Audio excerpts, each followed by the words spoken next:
climate change actually causes oxygen levels in the ocean to decrease, and that's mostly due to warming.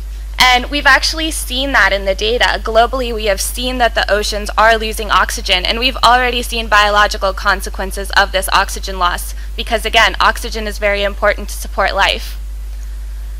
And the groups that are most sensitive to loss of oxygen are actually fish and crustaceans. So crustaceans being our crabs and our lobsters. So these are the groups that are really important for our fisheries. And so that's why a lot of countries should actually be interested in what's going on with oxygen loss on their coastlines and in the open ocean.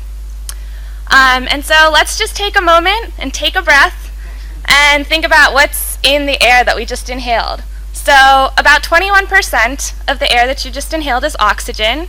And as Carol Turley will tell you, there are two lungs on this planet. One of the lungs is the terrestrial lung, and it's producing about half of the oxygen, and the other lung is our ocean lung. That's all of the algae that grow in the oceans, and that's producing 50% of the oxygen we breathe.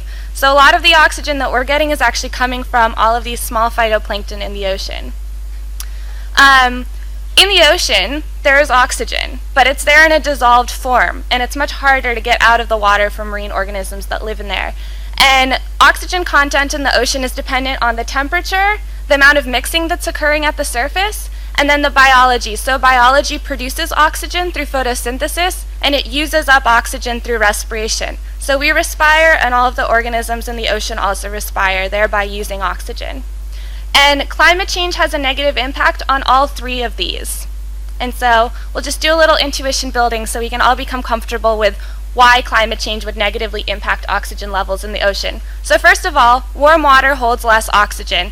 We can do many experiments in the lab. It's a very simple physical property, and we see that when temperature increases, the amount of gas that water can hold decreases. And so because of that, just simply when you warm the water, it's going to be able to hold less oxygen.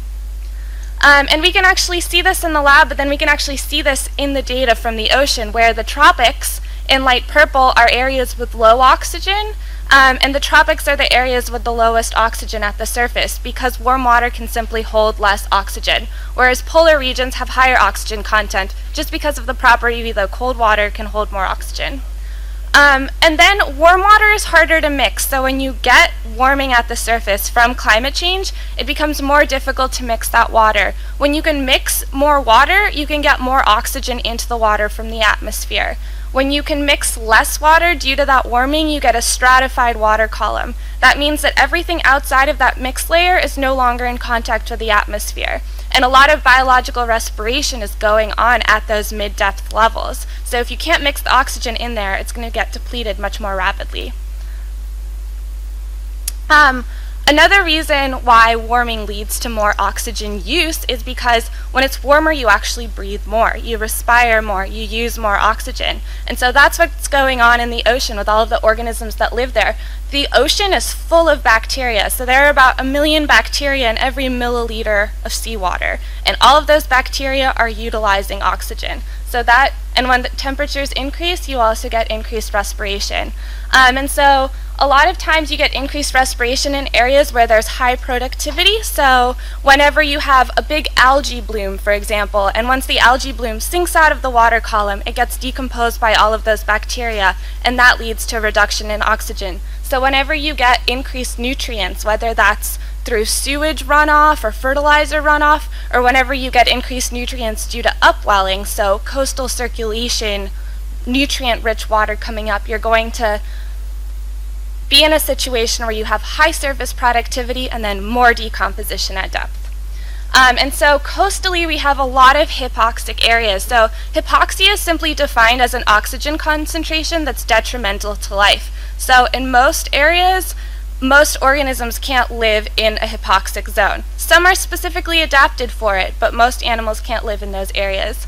And so in red you can see all of the coastal hypoxic zones. There are more than 400 identified now, and so these usually correspond to areas with dense populations. And so these are primarily driven by a lot of nutrient runoff from our farms, from sewage, and so most parts of the world with dense population have these coastal hypoxic zones. And so if you actually go on Google Earth and you go into Google Ocean, you can take a look to see all of the hypoxic areas that have been identified in your own area. So that's us at the National Stadium, and you can see the Baltic Sea actually has quite a few hypoxic zones. There are also open ocean low oxygen zones. We call these oxygen minimum zones. And they're naturally occurring there because we have really nutrient-rich water at